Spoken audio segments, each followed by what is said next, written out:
All right, good morning, everyone. We're going to go ahead and get started with the meeting. We're going to see.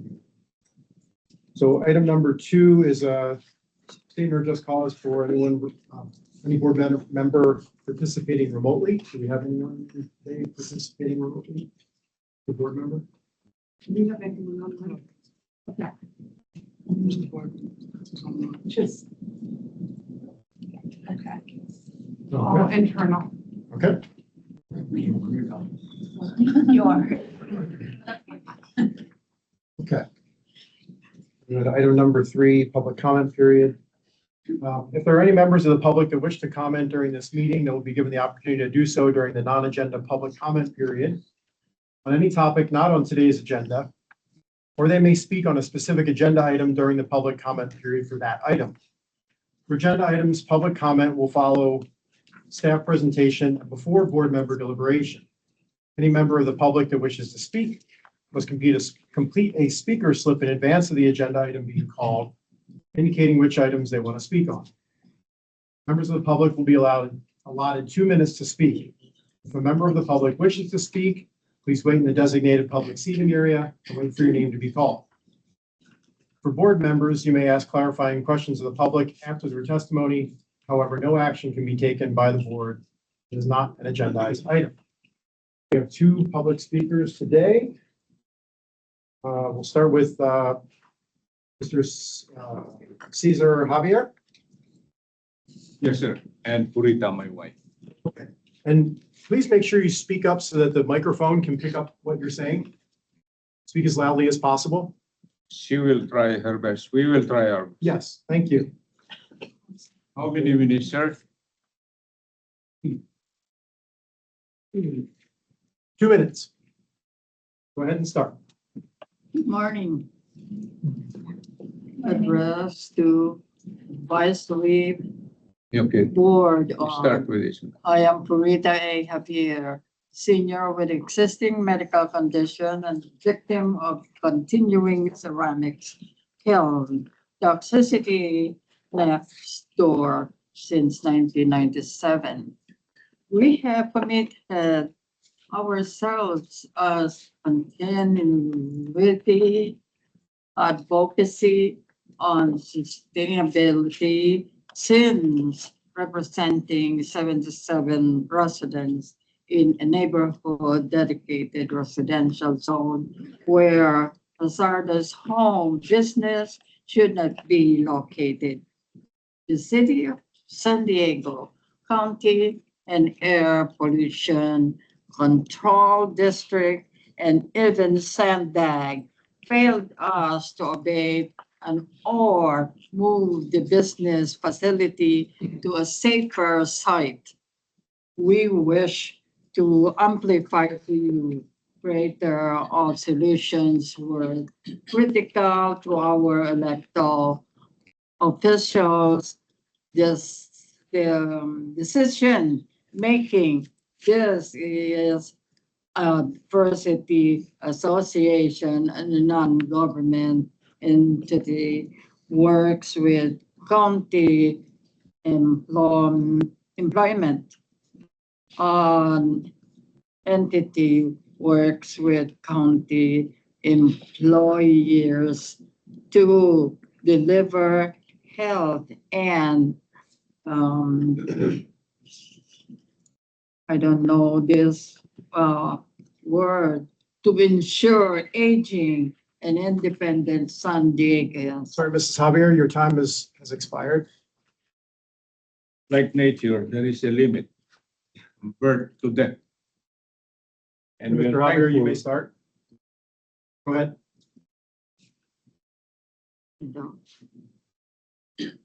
and we are thankful that we have a chairmanship led by a geological expert. I do not know what geological expertise would be handed to our board supervisor because something is wrong. What advice have you given to these supervisors of the company? Sirs, ma'am. what was the first advisory input handed to them when we started voicing this issue?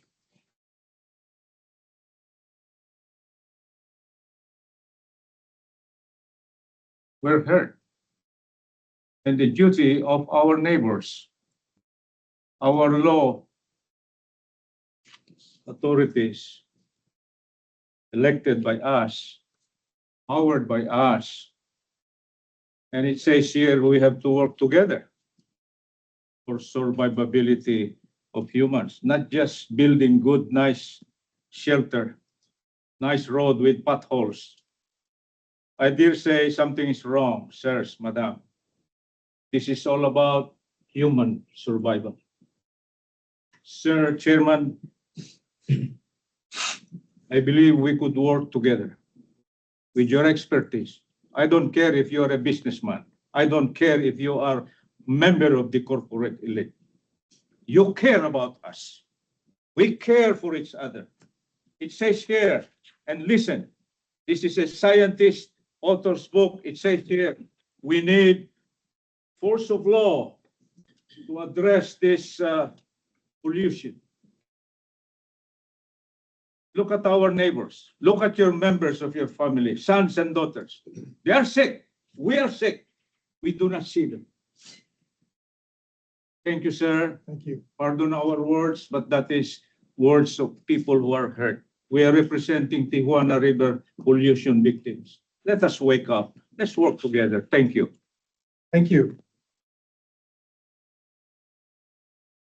Okay, moving on to item number 4, approval of the minutes from the January meetings. We have a motion to approve the minutes. Okay. Second. All in favor? Aye. Opposed? Okay. Okay, moving up on to item number 5, program innovations. I'm going to call up the table of the team members who are going to be speaking. We've got a couple of spots. This is something that we included as we were working on your draft, the annual report. You all can get more. You may be interested in just hearing about some innovations that we're doing in our different divisions and program areas. We're always looking for a project every year that can, streamline our services, that can create efficiencies, provide opportunities for us to enhance our customer service. So we have 3 of our chiefs of operations that are going to share a little bit about the innovations in their program areas. And Joanne leads that start. Thank you, Amy. So I am happy to share a collaborative effort. I'm looking at our slides to make sure they're advancing.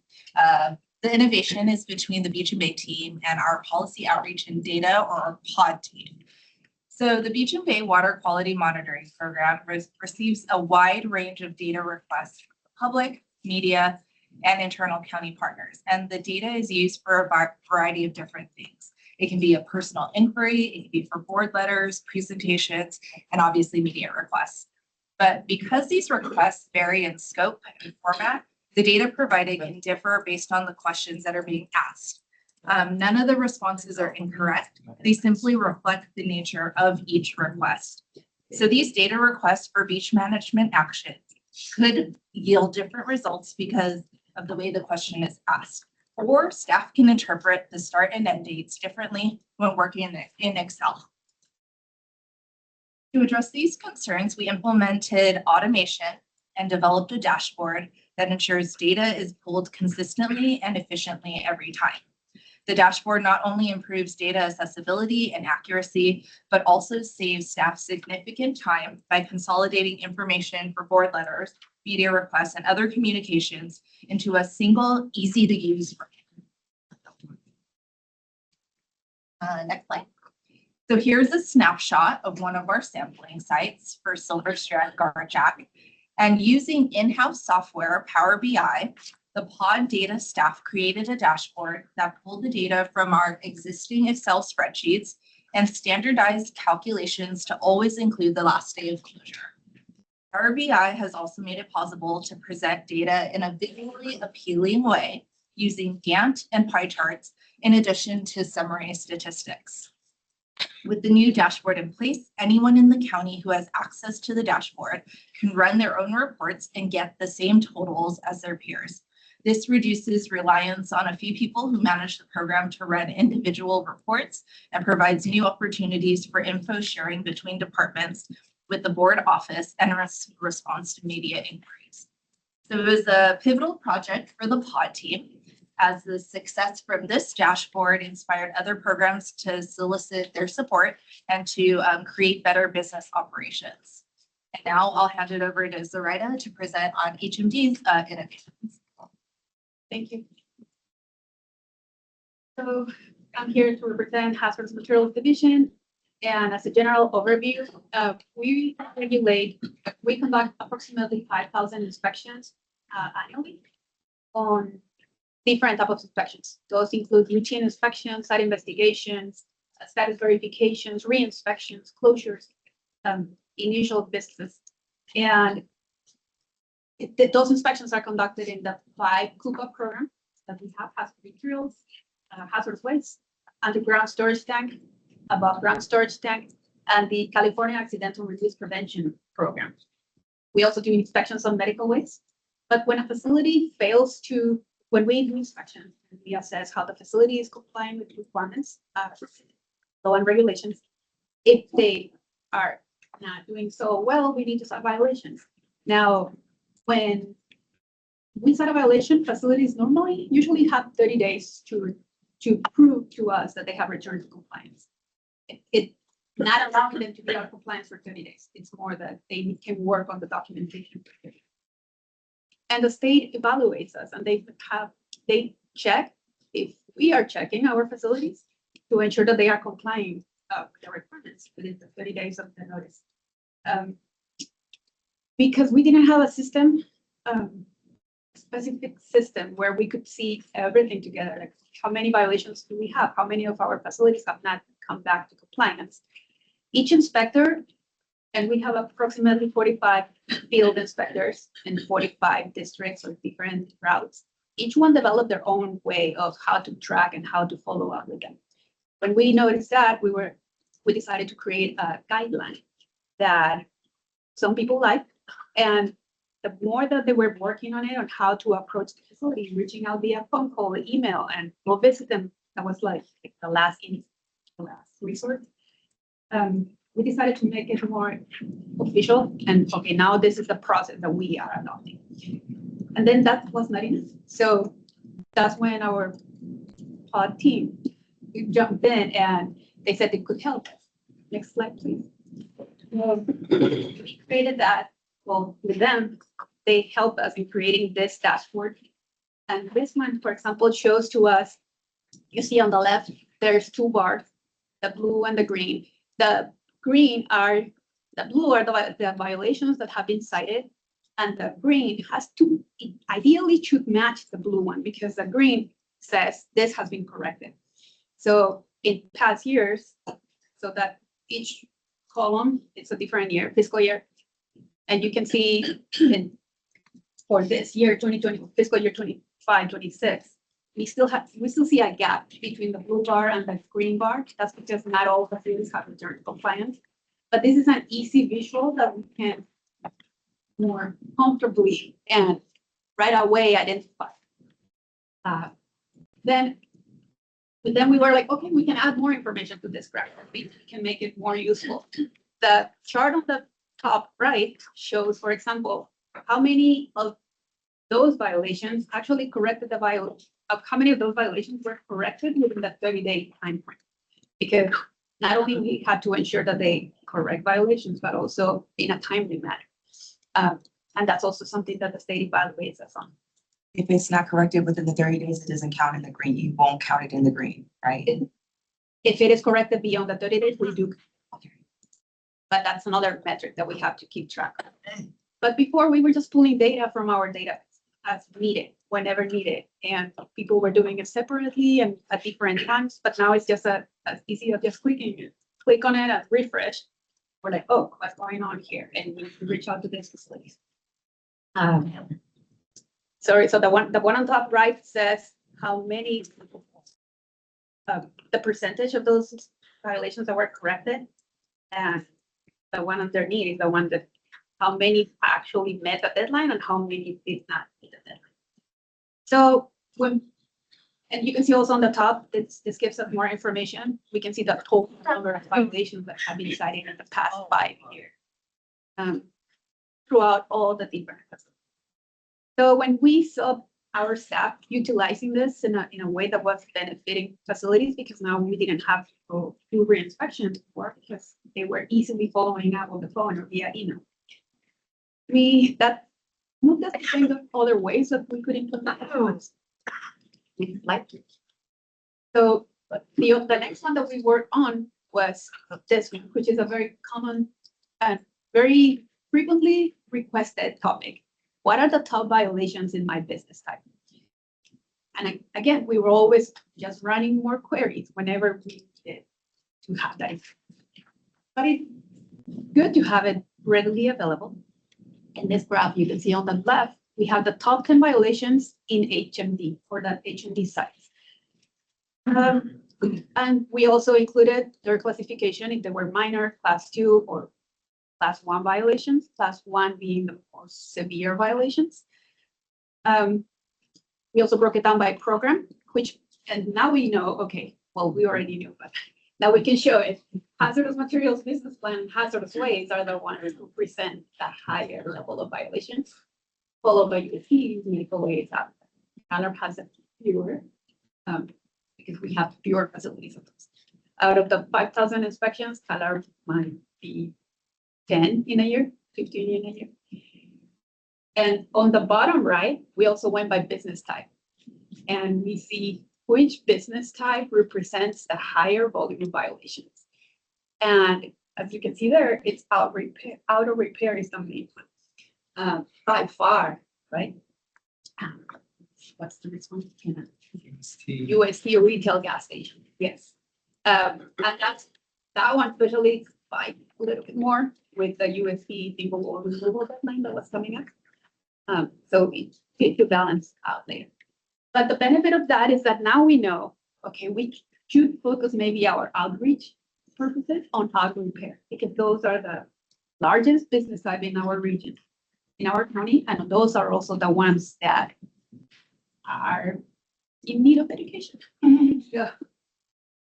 So yeah, so we found this very beneficial, and as I said, now it's available whenever anyone needs it. Whereas before I had to be like, hold on, let me take some time and run my queries. And I have a question. Is this available to the public or is this something you use internally? we use it internally. Okay, because I was just gonna say the violations, like there's numbers there, but What do I they have no idea what represent? those violations Yes. mean, right? So, and yeah, and I try to, instead of the numbers, for example, the numbers on the left represent a different violation on the Cali PA website Mhm. in the certified environmental reporting system. I try to get them to put there the wording, what each represents, but this is Power BI and that's beyond the capabilities of the program. So, but we get the data that we have, and the dashboard does give us a Excel table at the bottom that we can click on it, and it says, the main one, for example, is the business plan certificate. That one is always an easy mix. I'm sorry, an easy miss, which is sad because it's an easy fix. It's just put a reminder and just review and click on submit the information. Facilities have to tell us that the inventory that they reported to us is still current and their environmental contacts are still current. Underneath, the one where it says violations by business, is it possible, much like the respiratory viral report, to put maybe the top violation for each of those? And just, it's in small print. You put on the right glasses, you can see it. But then that way you don't have to list all of them. You can just put the top violation. Exactly. And just, it's in the small print. So Yeah, I think you answered it because these top bar, my question was, are they paper violations or are they actual outcomes-based violations? it's a mix. Yeah. For example, the one on US on hazardous waste, common one is their EPA ID number is expired, and that's the number that each generator of hazardous waste has to obtain and maintain correctly with the state. So it's paperwork, but then we also have training, hazardous materials business plan training.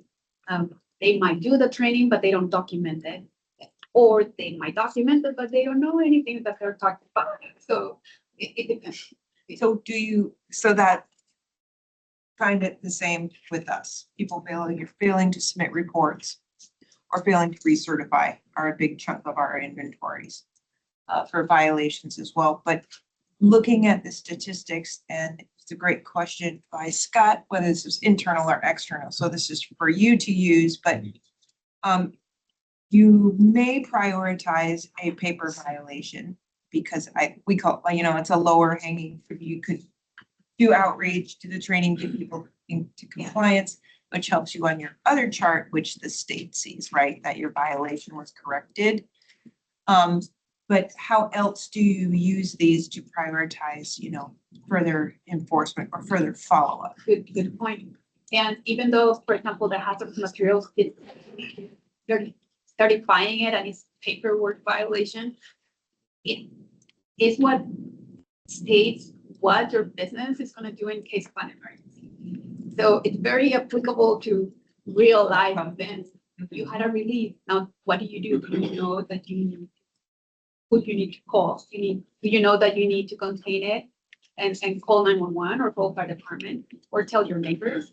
So even though it's a paperwork violation, it's still very, it applies to every day. Priority and important. Yeah. But yeah, definitely, and the numbers don't help, but, and it just got a snip of the dashboard because otherwise you wouldn't be able to see the detail.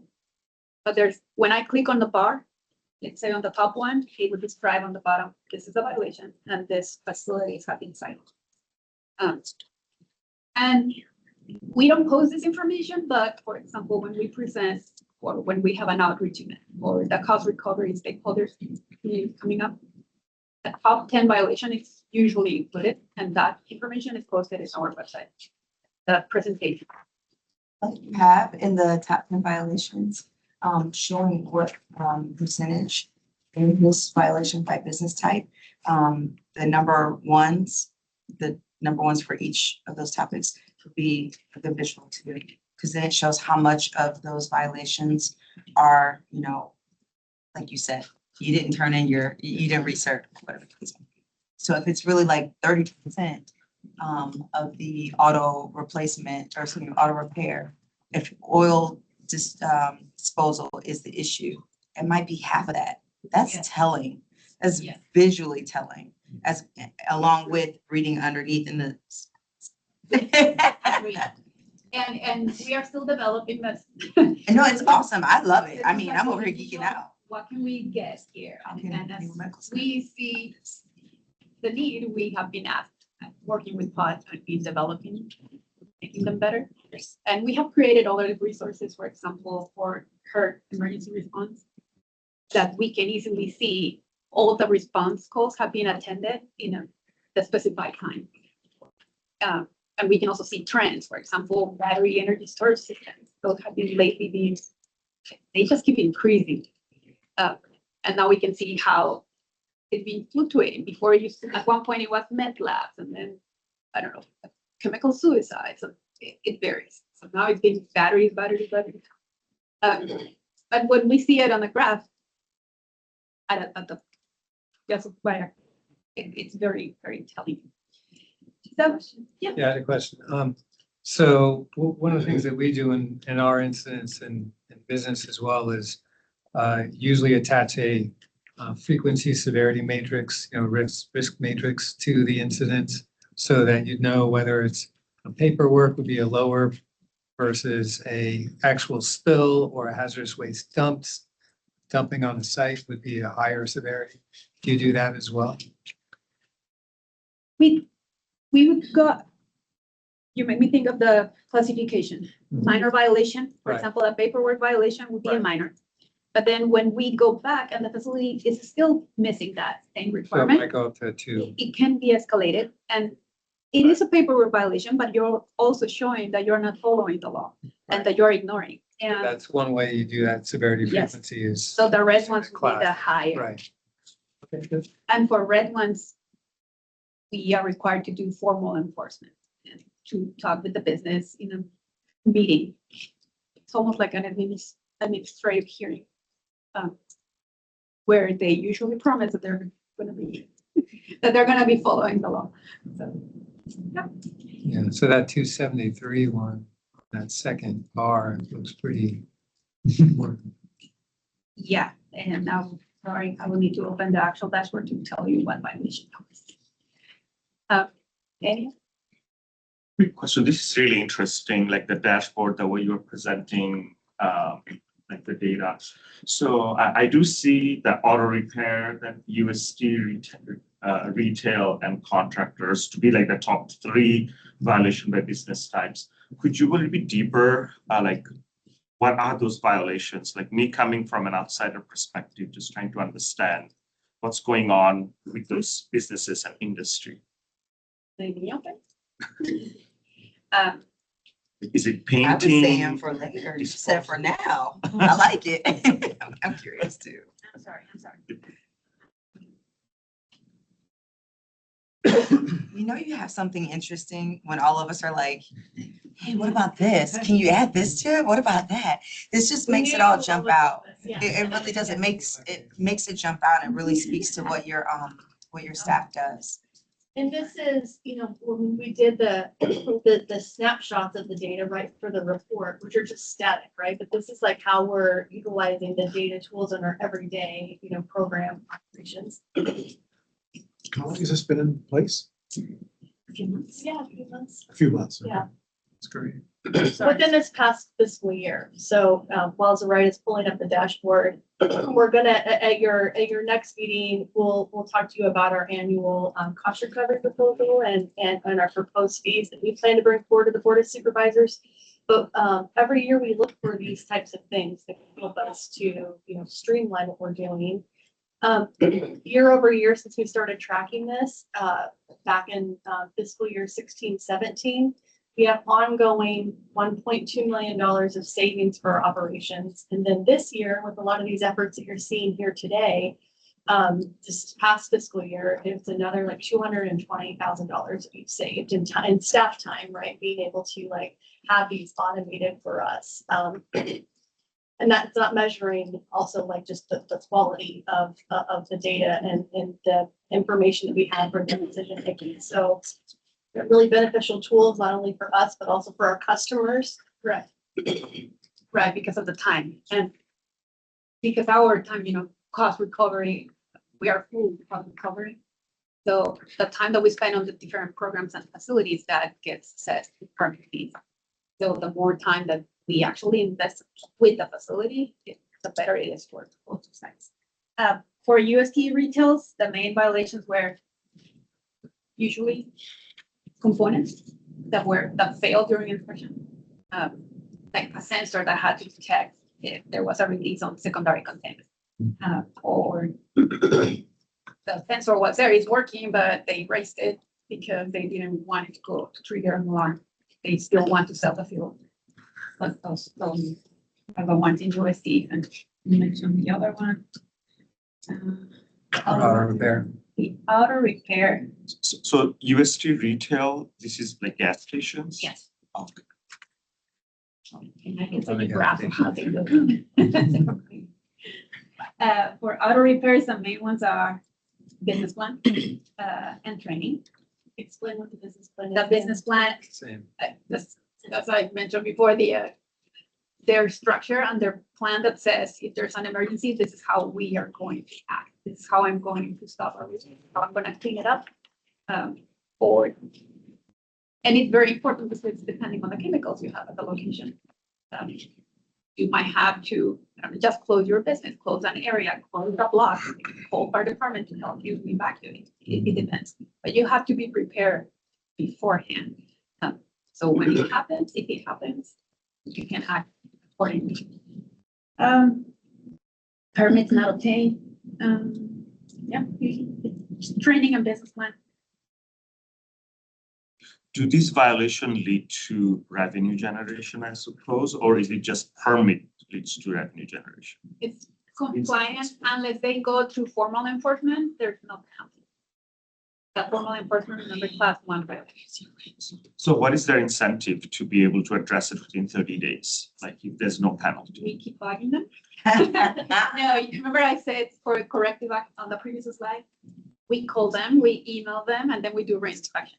So if they don't return to compliance and we have it approximately 90 days, then we're gonna go inspect, have to pay for that. So that's they wanna get us, they wanna get in compliance. They don't wanna spend the extra.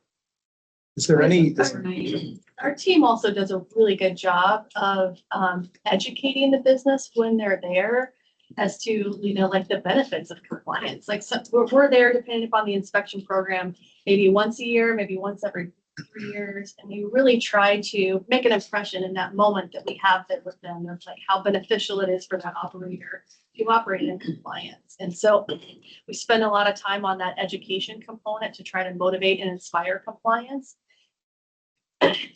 I mean, sometimes there's other motivating factors, that are needed, but and by and large in San Diego County, across our regulatory programs, we have a really good business operators, I think, that generally want to comply and appreciate the education.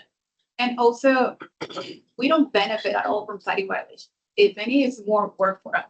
Now you have to write everything. You have to take more pictures and describe everything. And putting effort with one company or with one business instead of going on a 10 more.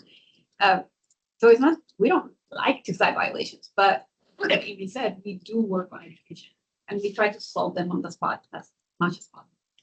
You must have some subset of folks that are reoccurring recalcitrant folks. So would you change your tact on that? And instead of giving them the first free visits free, they don't get that anymore. They lost the privilege of that as first visit is fine. We don't visit for free because our permit fee. This was to be more efficient and save $200,000 a year and 1.2 over. So if you're visiting 3 times, how can you be saving if you're, especially with just with the recalcitrant? The annual permit fees covers for that visit and also for some time spent during that year, even when I'm not inspecting them on the second year because they're due until next year.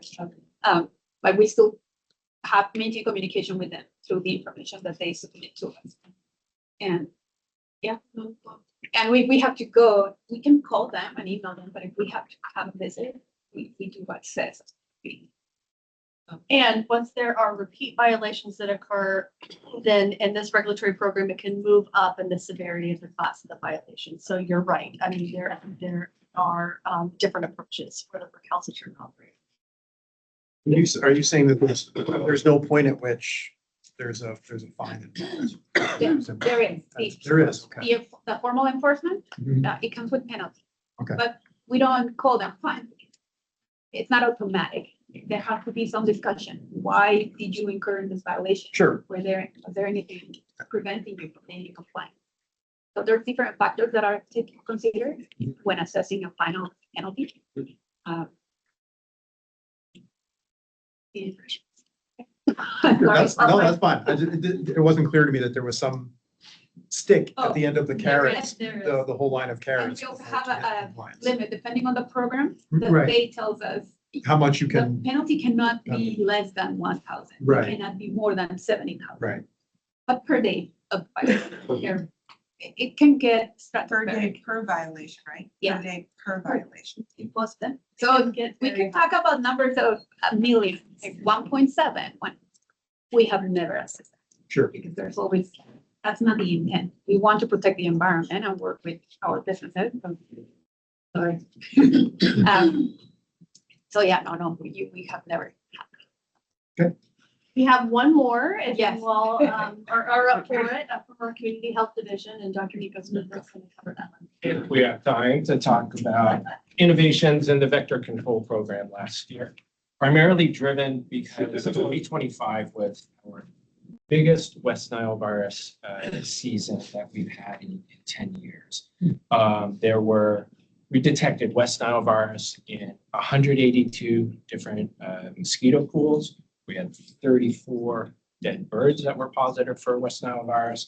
This happened in 88 different locations in the county, primarily centered in the Redondo, City Heights, Bay Terraces area, although we did have some up north as well. So this was a huge workload strain on the program. This West Nile virus season, it lasted for 4 months. It took over 2,500 staff hours to respond to all of these detections and try to prevent its further spread and people from getting infected. So one of the things that happened during this response is we detected West Nile virus in this area of cemeteries that you see on the screen here. Those are the names of the cemeteries there. And this is a huge red flag to us because cemeteries have all those flower vases and pots and such. They're irrigating the cemeteries. Those collect water, and any one of those could breed then hundreds, if not thousands, of mosquitoes. So once we, detected West Nile virus in this cluster of 4 cemeteries right close together, we immediately sent staff there to check it out. And lo and behold, in these cemeteries, there are over 15,000 different pots and vases filled with water that were either breeding or could potentially breed mosquitoes. So huge call to action for us because we do not want then amplification of West Nile virus from this area of cemeteries.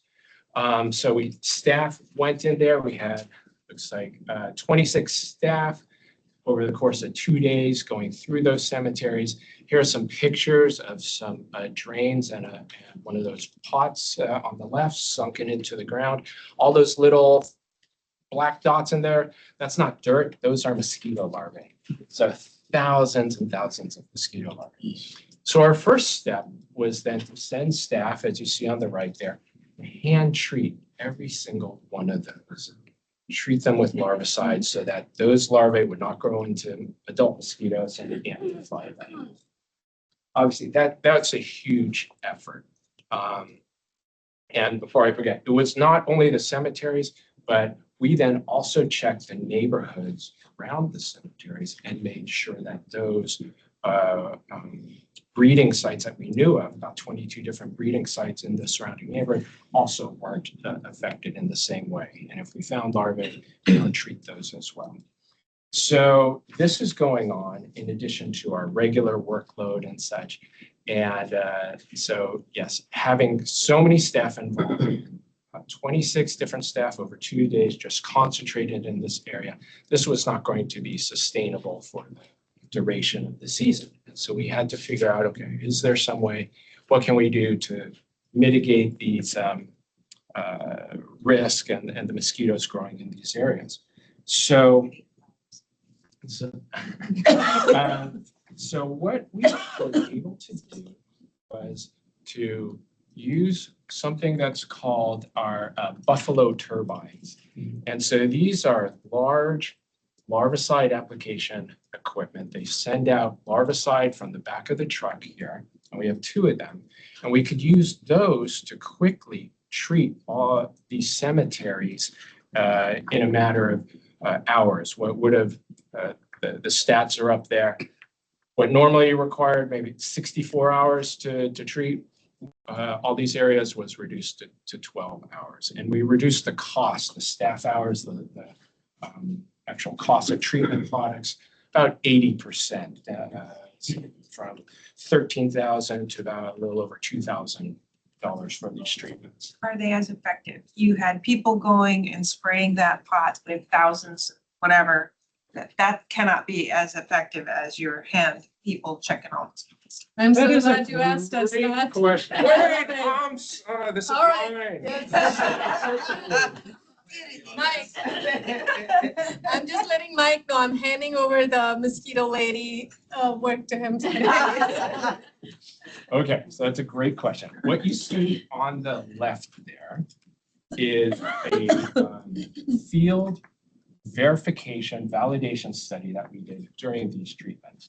All those red dots are actually larvicide, are cups that we set out at different areas from where our trucks were driving around, that we would collect little droplets from the truck treatments of larvicide.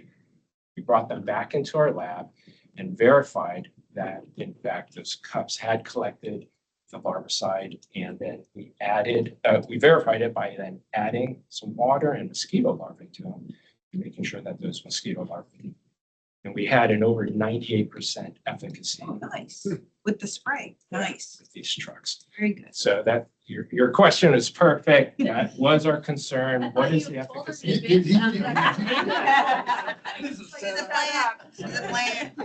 Come get your $20. But yeah, so we were very happy with the efficacy of this and feel confident that this was the appropriate thing. Furthermore, we increased our surveillance trapping in the cemeteries in the area. We did see numbers of mosquitoes reduced and no longer detected West Nile virus. So I do think it was, it worked very well. We're very happy with those results. I have a question related to impact and environmental effect. So like this is getting sprayed like broadly around the cemetery, right? So how does the chemical impact like other larvae?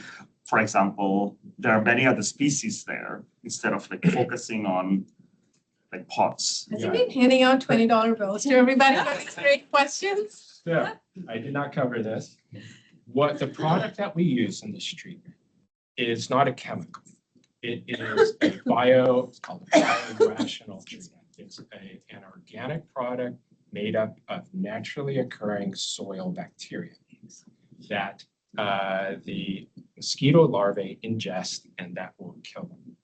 This bacteria is non-toxic to people, to plants, to pets, to other wildlife.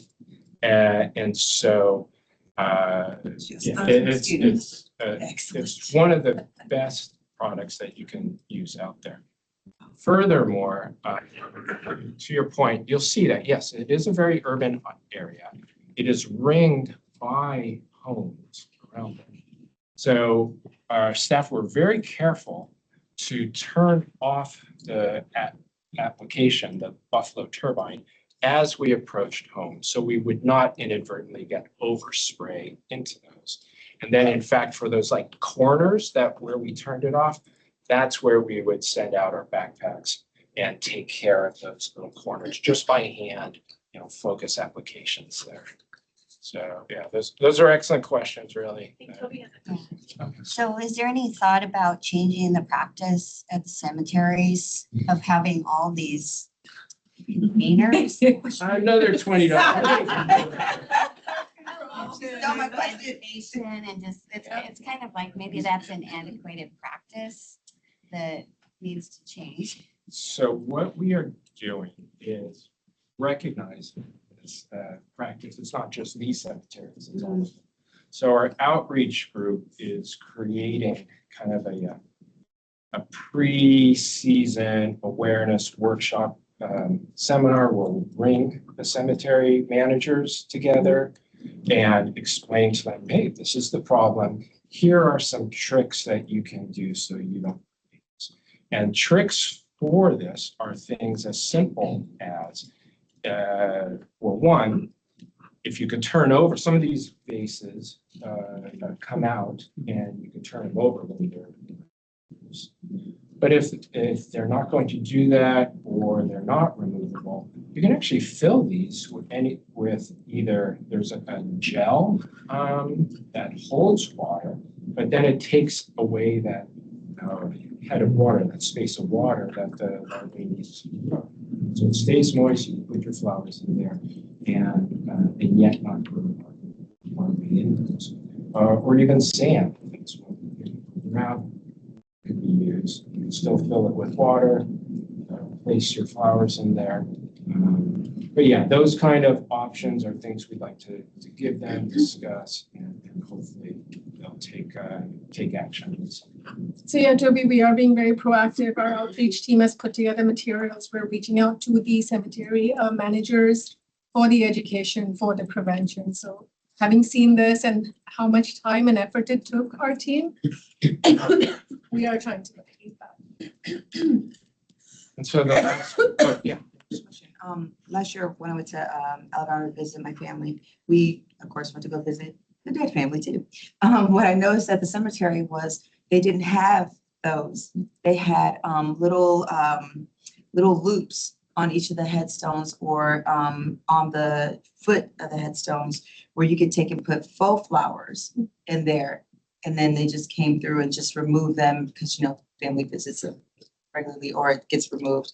And then you're of course educating when you bury your family members there, it's in their pamphlet that those things will be removed after a certain time so that you can come back and replace them with more from the consumer.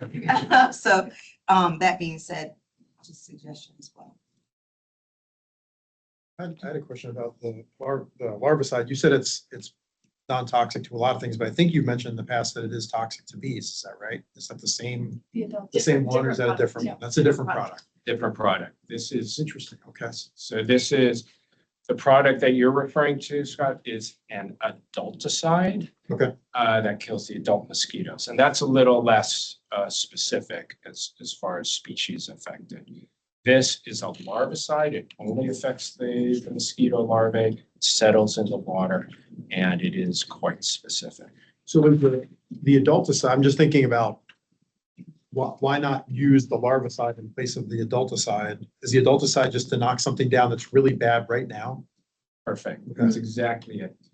We only use adulticide right now in the middle of a situation where there's an immediate risk to human health because there could be adult mosquitoes actively, infected, right then and there that can infect, and at such a level that we judge the risk to warrant that. Like an emergency response sort of thing Yeah. versus something like this. Okay. And even when we do that, when we do an adulticide, we use steps to mitigate, again, the effect on bees or non-target species, such as treating at night, for example. Mosquitoes actually are out at night or dusk and dawn, but bees, as you know, those are during the day. So the effects on those species are definitely. We do contact all the bee owners in the area if we are adulticiding.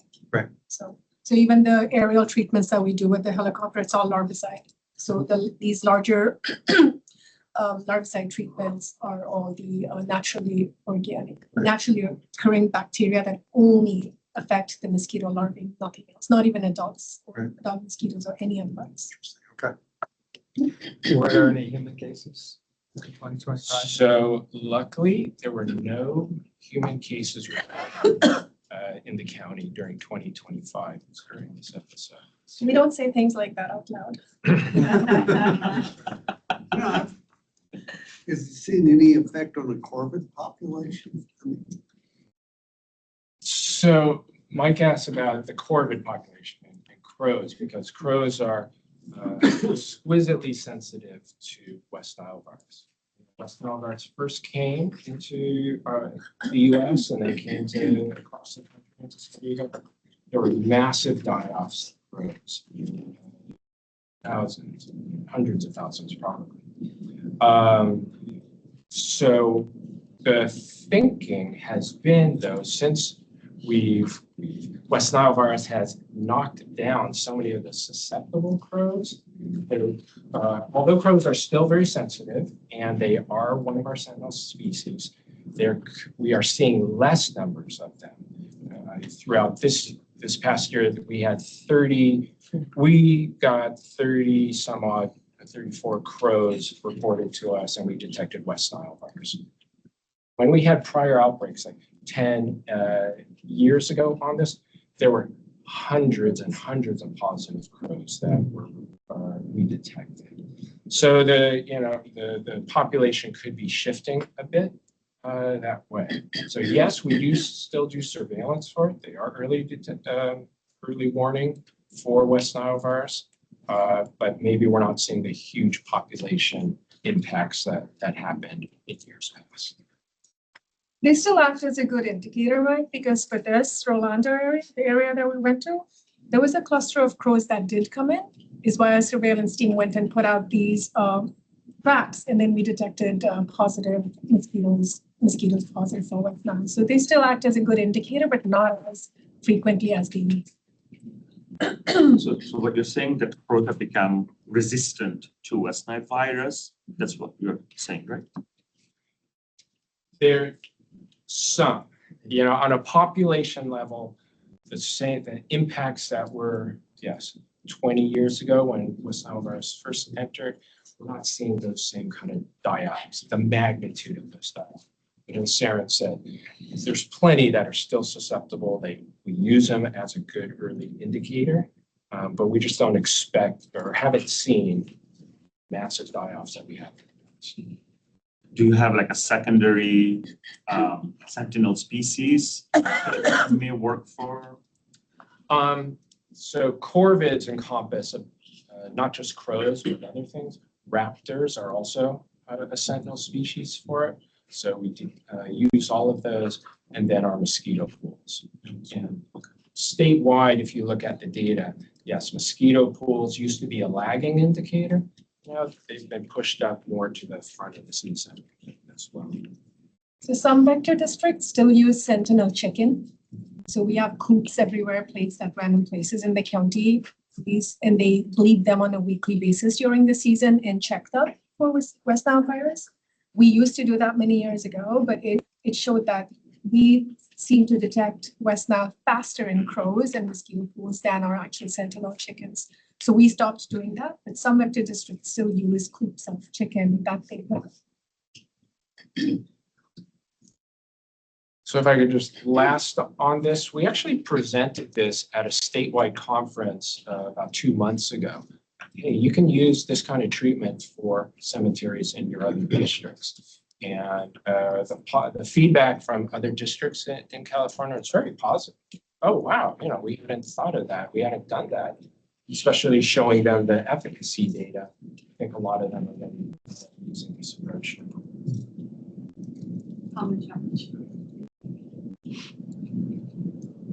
So this is not like a typical treatment that has been going on before. It's an innovative treatment that like your team came up. Correct. We had not done it before, and most other districts also had not tried this before. So it was one of the innovations, saved us tremendous amount of staff hours and money, and was, I think, successfully suppressed the West Nile virus and mosquitoes in these cemeteries. How did you find out this specific bacterial species? Like it is from the literature or like studies? All of the above, and plus we've used this product for a while, so we're very familiar with it, very comfortable with its use. It's very cost effective. We just hadn't used it in this way before. So I'm understanding that it wasn't case counts in GIS that led you to understand that you need to put traps in the cemetery areas, but more or less the bird count or the sentinel birds. Bird count was an indicator for us in this one. There was Just a like couple of incidents crows and that birds. we did detect as positive.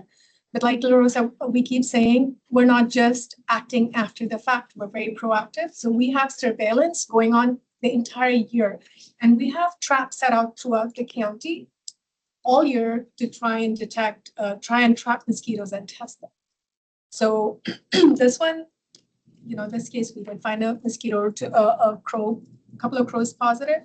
But even if we hadn't, we have sites all over the county, 1,600 sites that we trap regularly and test those mosquitoes. So then the traps that are closest to this area kind of led you to that. Yes. There we go. So you keep honing it. Where's area? So you do see when we start breaking out, you get a trap that's positive. then you expand out, Right. and you expand out, and you expand out, and you keep trapping regularly to see how far the trap counts, the trap counts and the positive mosquitoes. So you keep spreading out and keep checking. So maybe once Naval Medical Center San Diego so badly to really be robust with their vector control program. We don't have enough people for that. So this right here allows me to take this back to the office and say, this is why we don't. You all do it so well. So thank you. Appreciate it, Nico. Thank you so much.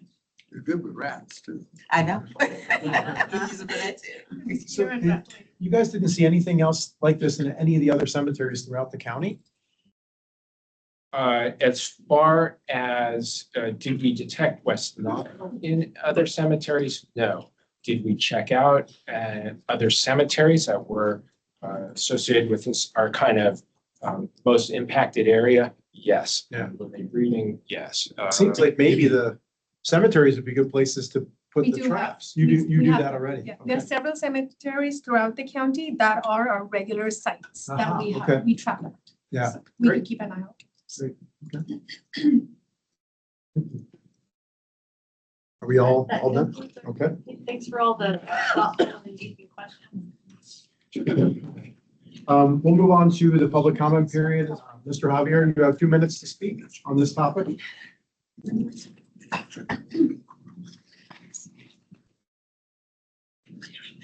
Cesar and Purita.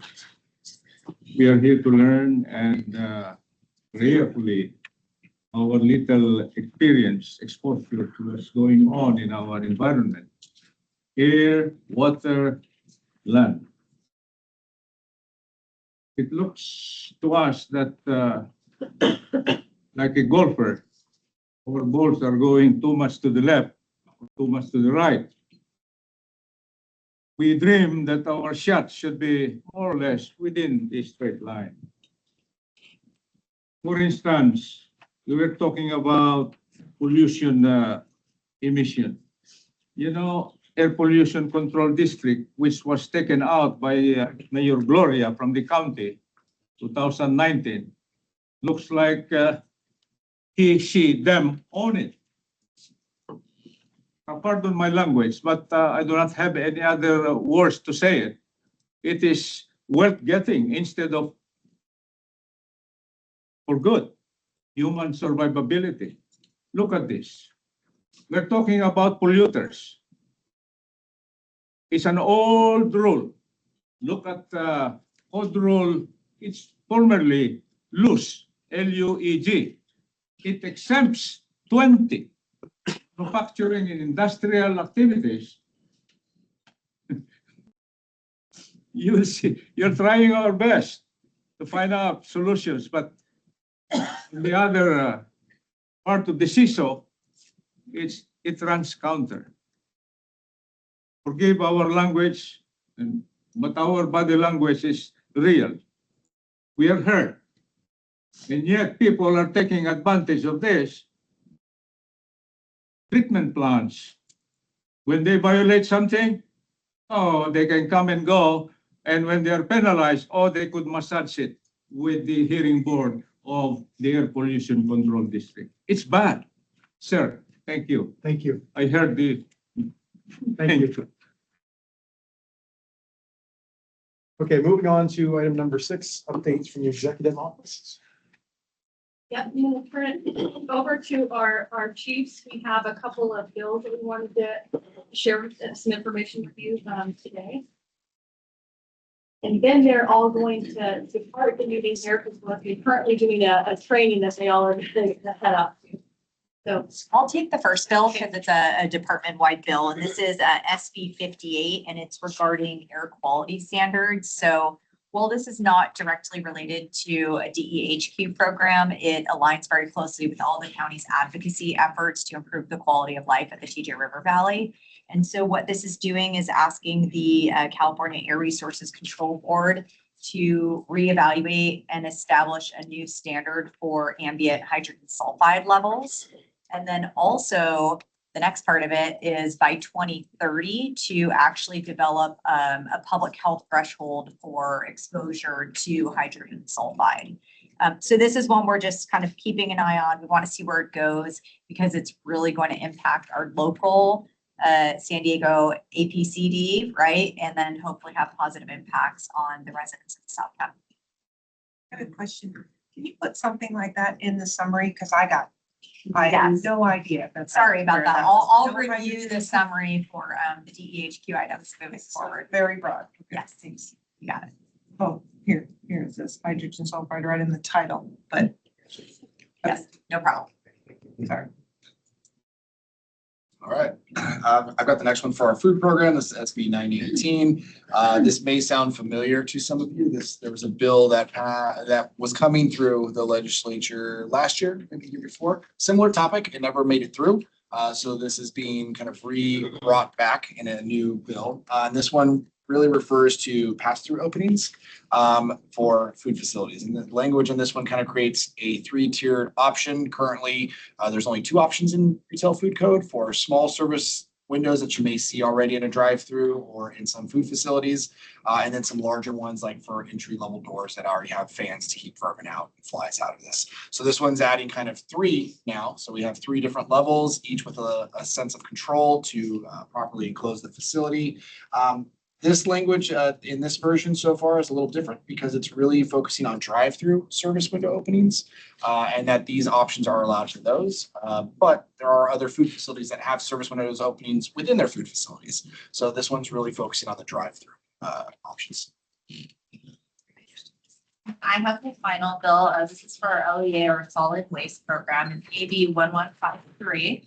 And as currently written, this bill allows a pathway for grant opportunities for the removal and disposal of RVs.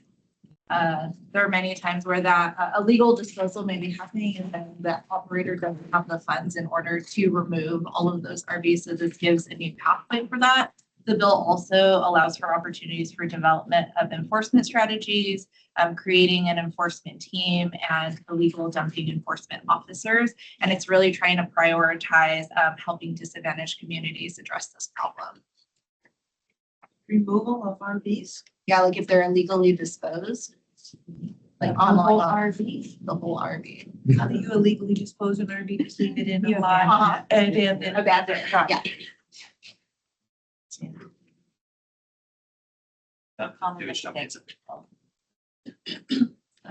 yeah. Yeah, especially in the beaches and Bay areas. I'm a police officer. I spend a lot of my career dealing with RVs, raw sewage into the streets, especially in like sports arena area. Yeah. Yeah. And does the PD contact the stormwater department for the city of San Diego when you see that? No, we would attempt to tow RV off the city streets. Be a good call to the stormwater department too, because the city as a whole, the city, including the police department, is under permit by the state for protection of water quality, especially in Mission Bay where you're that close to the water. What would they do?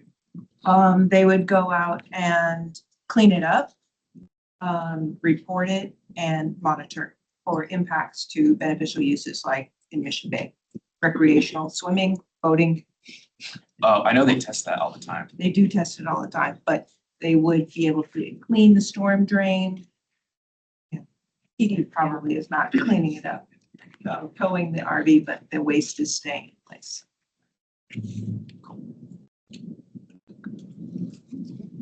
Upcoming board letters, we continue to bring forward the local board consideration in River Valley.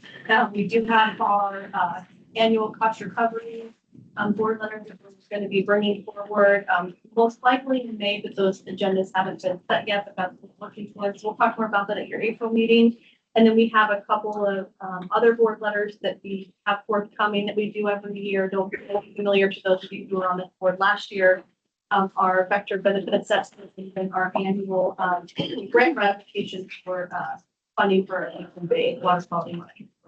So that's what we have coming up. And then, of course, the county budget and op plan is starting, and there'll be outreach and engagement information we can send to you about all of that. And those letters will come up in May and June. Can you repeat the very first thing you said? Because I didn't hear it, but I heard Tijuana, that's all I heard. Oh, the local emergency, 60-day renewal. The emergency 60-day renewal. Every 60 days, we bring forward a local emergency board letter so the board can make a finding that they want to continue the emergency. Okay. And that's it from the department on this item.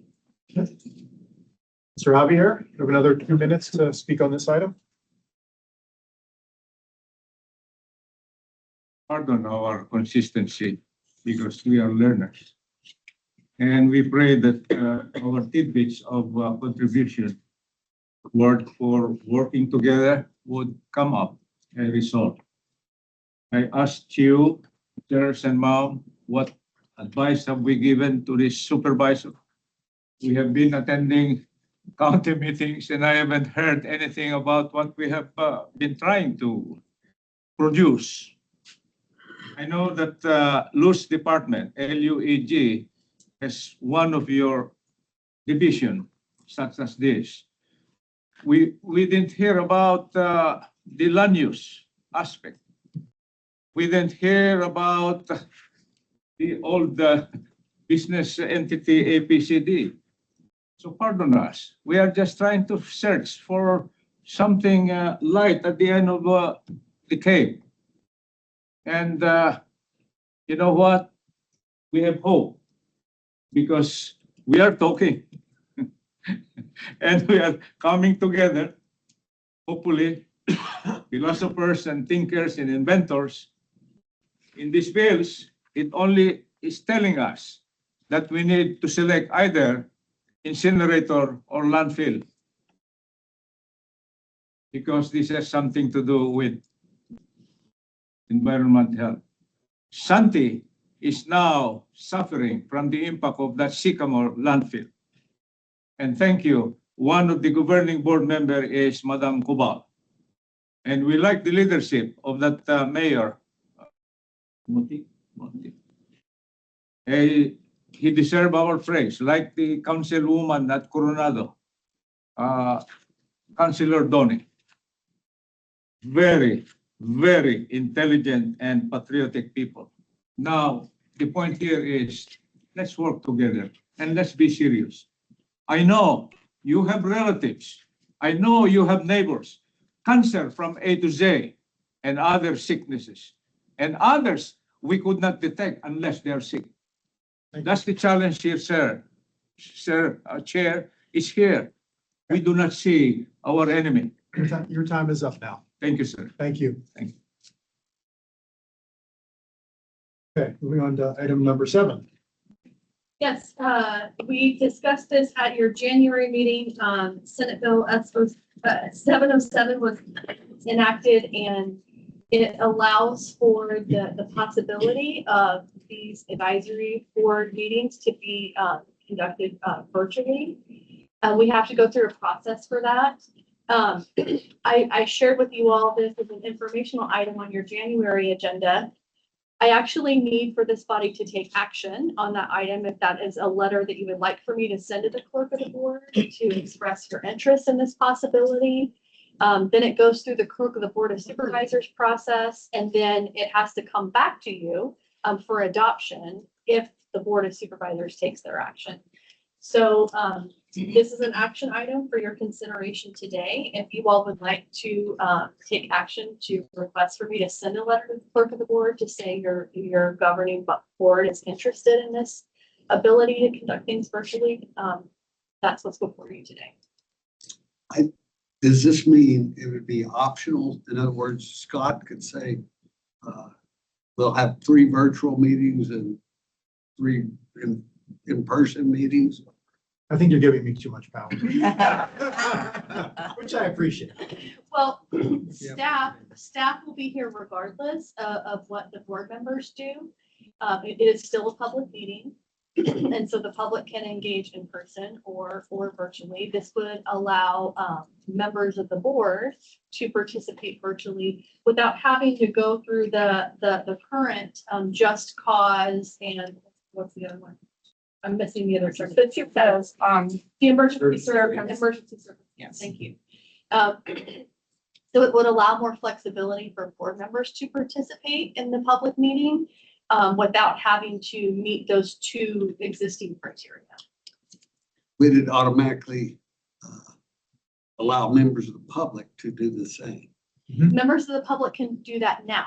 They can participate virtually or here in person now, and that would be consistent moving forward.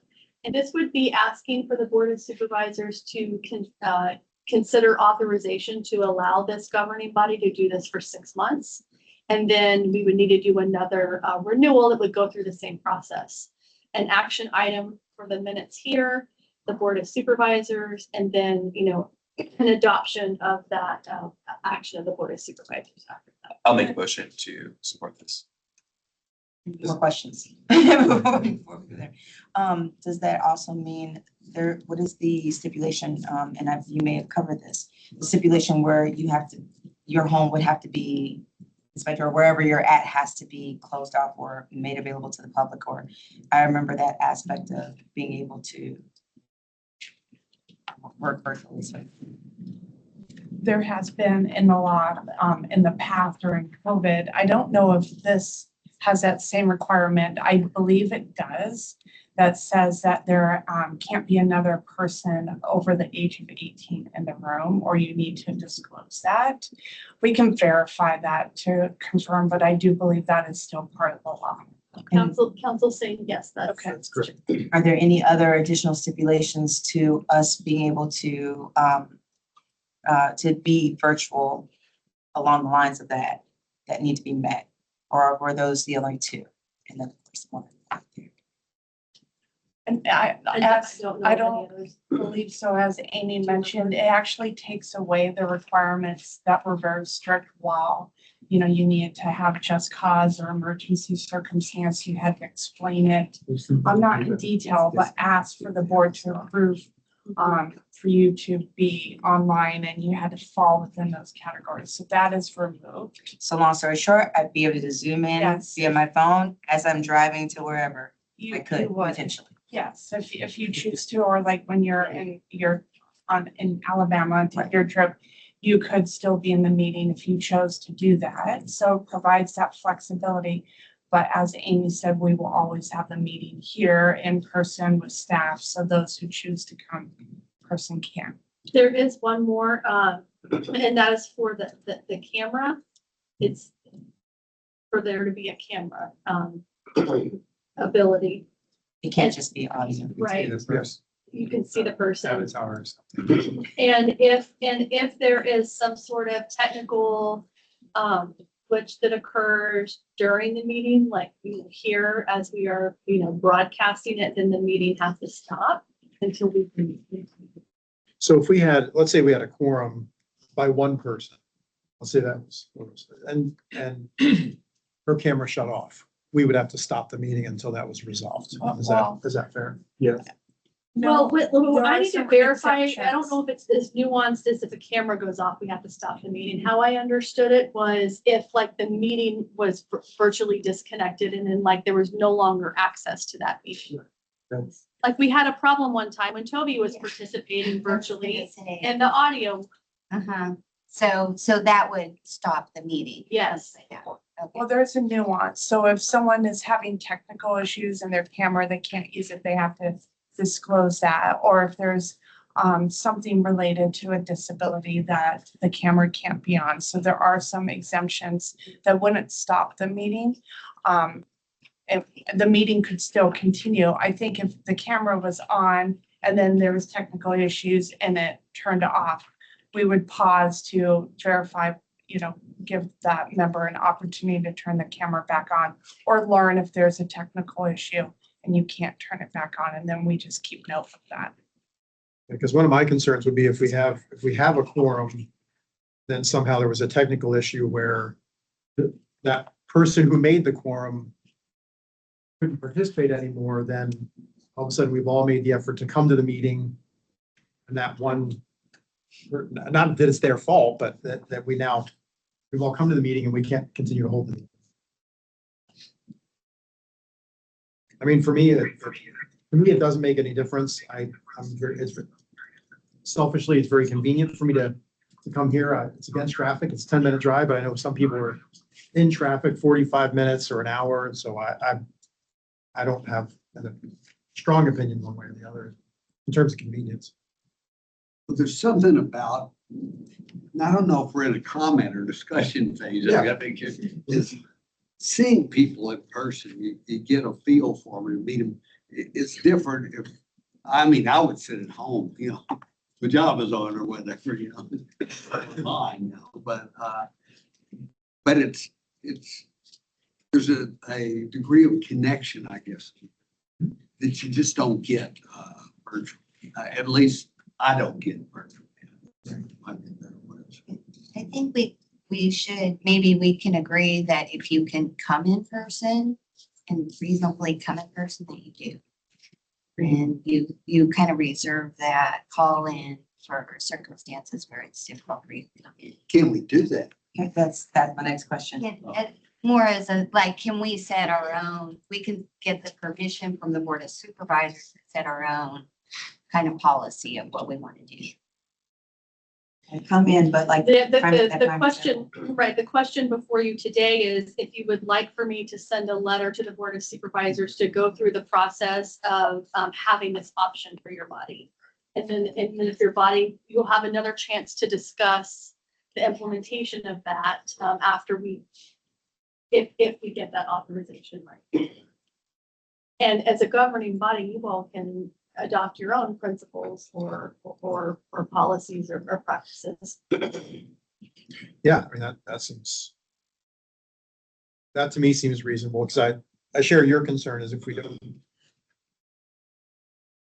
I guess theoretically that we all agree to use it as sort of an emergency on an emergency basis, but not one where it has to be an official emergency or just cause, but we do make every effort to get here, I suppose. I think it might also be helpful in getting a quorum. So sure, there's been times when that's been difficult. Right. And it might be easier to have a couple extra people that are virtual versus just like one. Right. You know, there could be several, and one could then even drop off and you still have a quorum. So that might help. It is a good point because we have some positions on this board that have been vacant for a couple of years now. They're very specialized technical expertise of those seats that are on this board that we've been working really hard and we have not been able to fill because of the monthly in-person requirements. Is there anything that we haven't discussed? Other perspectives that maybe you all who assist the board or, you know, make sure the board runs the way it's supposed to, that we're not thinking of, that maybe we should be? I don't have anything else. I mean, I think that you all have discussed and brought up all the points that we're thinking of. I do think it's nice to have options and flexibility for things. Like I said, we'll be here and we would love to see you all as many of you are available here in person. We're going to be here regardless for the public meeting, but it is nice to have options. And if that gives us another tool in the toolbox to help fill some vacant positions that have been a challenge, that would be helpful for staff. Yeah, I agree with Amy. I would just add in terms of the procedure with some of the thoughts that you have after the board, if they do approve this. So after Amy sends the letter, if your board approves for her to send the letter, and then if the Board of Supervisors approves this, it does still come back to you to then make a formal adoption of implementing this. And so some of those stipulations that you're talking about right now could actually be part of that approval at that time for your, when that's brought forward for your consideration. For me, I think this option would be very useful. I do have lab and field work that I'm involved in, and sometimes it's the back-to-back meetings causes a lot of difficulty for me, especially like 10 o'clock ending and so forth. And plus I have to travel, especially in the summer, and sometimes conference talks as well. So it would be helpful to have it. We have a motion still on the table. Just to be the respectful dissenter, I agree with Mike. There's value in coming into a room and speaking together. I'm not forced to be here. I was asked to be here. I take this as a privilege. I hope that nobody here is forced to be in these positions. Part of the responsibility to participate in government process means that you have to make somewhat of a selfless sacrifice. I believe there's already valid reasons to get an exclusion because you can't be here. But frankly, if somebody doesn't want to prioritize this a little bit higher on their list, I don't think they should be part of the process, right? Watch it from home. You can speak during open comment, right? You're not being excluded from the government process. But for the folks that want to be part of this process, there's tremendous value in showing up. And to make it more convenient for us, looking at how does this impact my life, that's a slippery slope. And I completely respect your position, Scott. It would be nice to have that option as long as we agree informally not to abuse it. That's not how society works. This group might commit to that, but who gets appointed next year, 2 years, where we let this monster out of the cage? And now it's very frustrating. I'll be the first to say I have spent more hours than I care to count, wasted waiting for somebody to figure out their technology, right? We all have important things to do, and we're sitting here just, waiting because I hear a double echo and it's like, oh no, you got to turn yours out, I'm going to try resetting this. It's like, no, show up. Let's conduct the business that's requested of us. And if that's not a priority, that's a personal decision that I think we should all make. But I wholeheartedly don't believe that this is a good route to go. We already have appropriate exclusions to attend electronically if necessary. A question, you mentioned that we have to go back after 6 months. Is this something that will happen every 6 months to do? So there might be an opportunity, just understanding what you're saying is that. But I respectfully, I hear what you're saying, but that's a government tactic to get a toehold or a foot in the door. Everybody becomes comfortable with it, and then that's the process. And so once we get a pilot program anywhere in government, it's very hard to walk that back. Maybe. Maybe. Real world experience is very hard to walk that back. We see it all the time. That's what the state does. We lost our government oversight folks, but the people, anytime somebody wants to get a bill passed, they put it in as a pilot, right? Which is only gonna be for 6 months and then it's gonna expire. And then, the leverage is, yeah, but it's been working so good and we can't disenfranchise this section of the population. Once government starts a program, it is very hard to walk it back. That's why our government has done this, continued to grow, right? And it frustrates all of us. And it's more costly and there's never enough funds to go around. I've said enough. Thank you for listening. Good point. I have a question for the two of you. For the public, do we do for the public discussion here? You hear that? Do it before your vote. Yeah. I think so. Okay. Yeah. We have a call with a question. So there is a motion on the floor that was made by Jared prior to him leaving. It has not been seconded. So does anybody do the public comment before we do that? That's the process. Well, you can have a motion that. No, I'm saying the public comment has to come before we make a motion to. The way it's been described in here for me. Sure. To have. I think, well, We might have to. this is our legal expert. I think parliamentary process says that a motion can be on the floor and seconded. Before we can vote on it, the public gets an opportunity to speak. If there's no motion being made and it's going to die, what impact is the public comment going to have? Well, he has the right to make a public comment. Yeah. Discussion. But the point is, we have a call to the question right now, even though the gentleman's left. And then we can go ahead and second that. That doesn't mean we have to vote on it right away. We'll hear the public comment. And we can still have more discussion. Agreed. But a second is not inappropriate. It's not out of order. Sure. On the motion. No, not at all. Okay. We have a second? What's the motion? Could we restate that? The motion to state. To send a letter. To send a letter. To initiate the process. It doesn't commit us to it. It just starts the process for the county to allow us to consider it further. Is that understood? Can someone then come behind that motion and say, motion to save this until after public comment? Save the seconding of that Not motion? while a motion's on the floor. We have Gotcha, to deal that's with what I that. think. If you wanted to make a friendly amendment, unfortunately, you can't because now the motion maker can't accept it. But you Gotcha, can have another person make a motion. Correct, after this one is dealt with. Right. gotcha. That's why you're here. So do we have a second for that motion? Point of clarification, Mr. Chair, All right. from the public, Yeah, Mr. Javier, it's your turn. can we speak? Yes, you may. Your 2 minutes will start when you start speaking. Thank you for the substance, sir. You know, this teleconferencing is not the heavyweight fight. The heavyweight fight now should be focused on Tijuana River pollution crisis. Teleconferencing? Yes. Why not?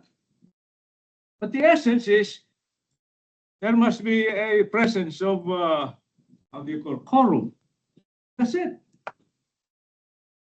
We have been attending meetings, Ma'am, and they are hybrid, except those transactions or discussions that are top secret. The police, the RGs, it's open. The public is open.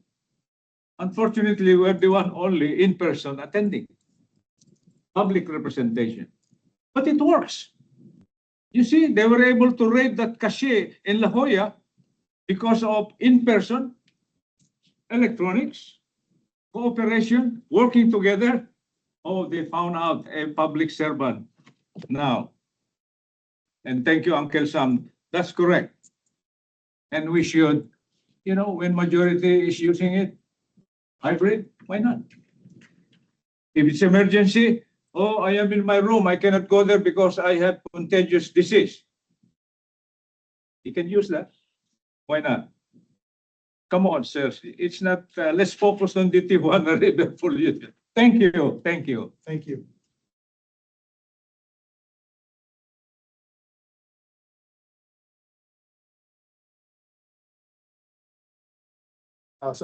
So we are now, we've seconded the motion.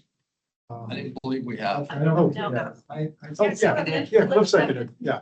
Can I propose an alternative motion? Not more than one thing. We have to vote on this. Thank you. Okay, so this motion is to bring the We item can't to, amend it. We can't amend the motion because the person's not here. Right here. Yeah, so that's. But it could be No, voted that's the on, and process. if it doesn't pass, then a new motion. can be Right. done. If we have questions about that, and people vote against it, then we can start again. We can still discuss, so you have something more. Yeah, I think the motion should be to send the letter to get approval. And then we come back to this board for setting any parameter for how we implement it. I believe that's where we're That's, at. that is the Yeah. process. So, but that's not in the motion that we're gonna come back. But that is the We're required. required to. process. So Oh, okay. regardless of if it's in the motion or not, if I send this letter, then the board is required to consider action, the board of supervisors.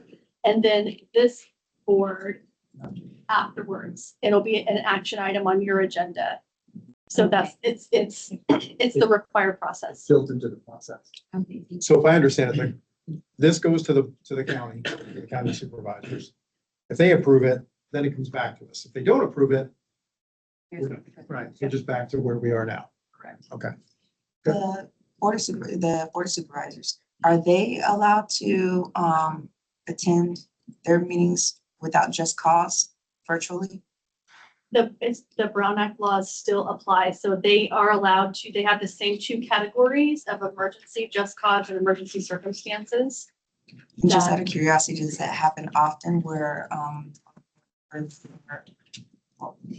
they're all virtual, or are they? It is it's the norm that they're there in the chambers, and I'm just thinking of the few instances I have seen of that. It's been because of illness.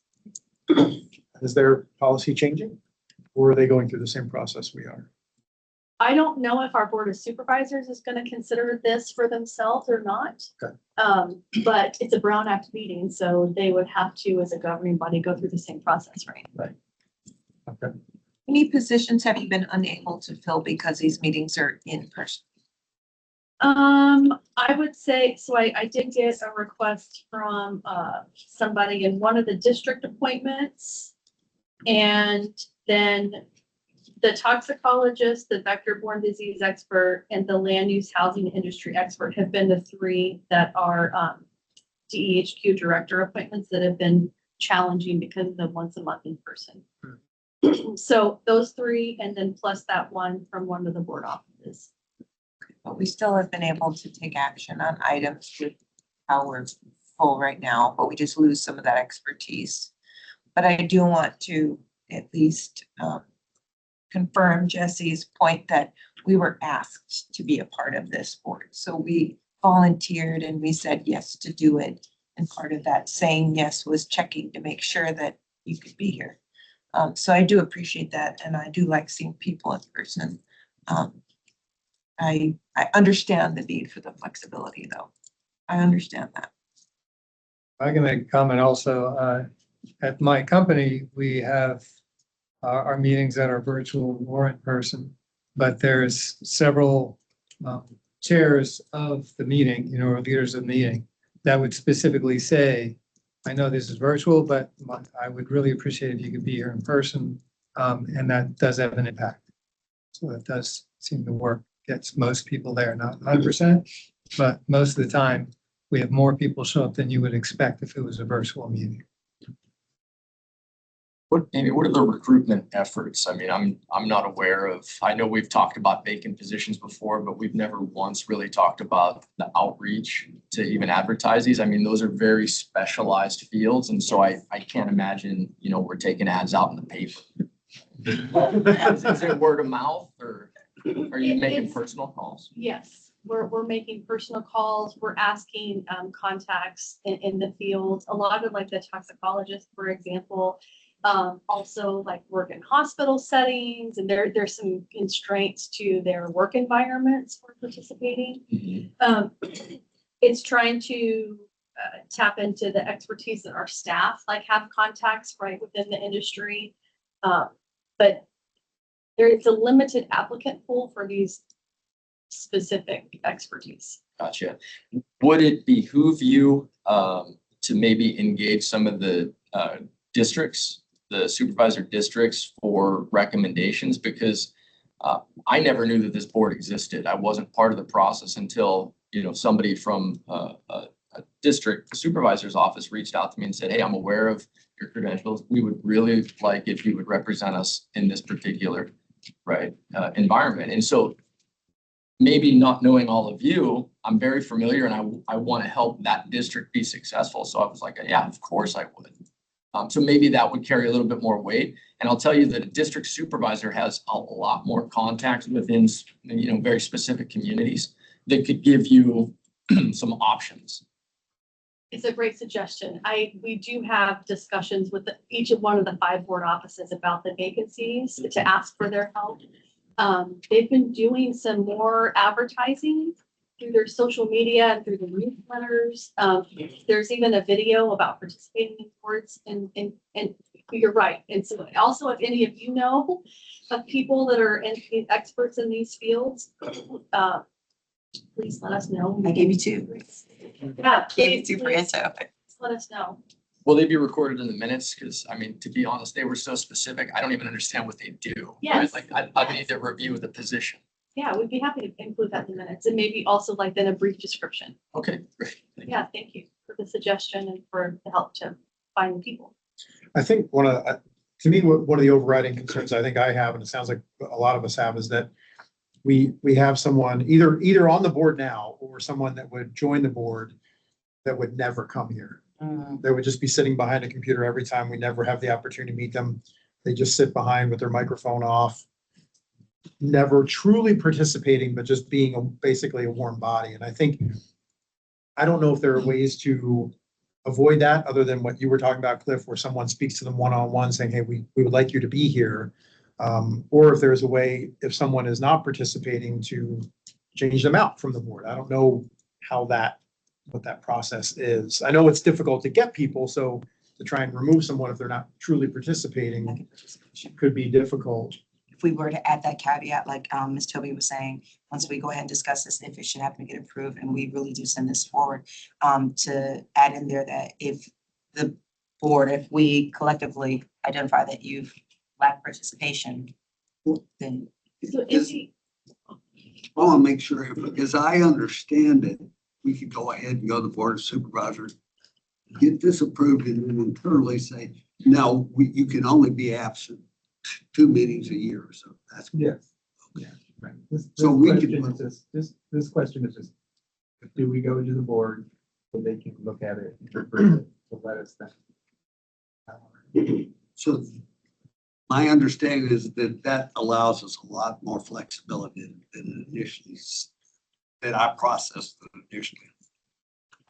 In the administrative code that outlines the requirements of this advisory board, there is a section with a requirement for participation.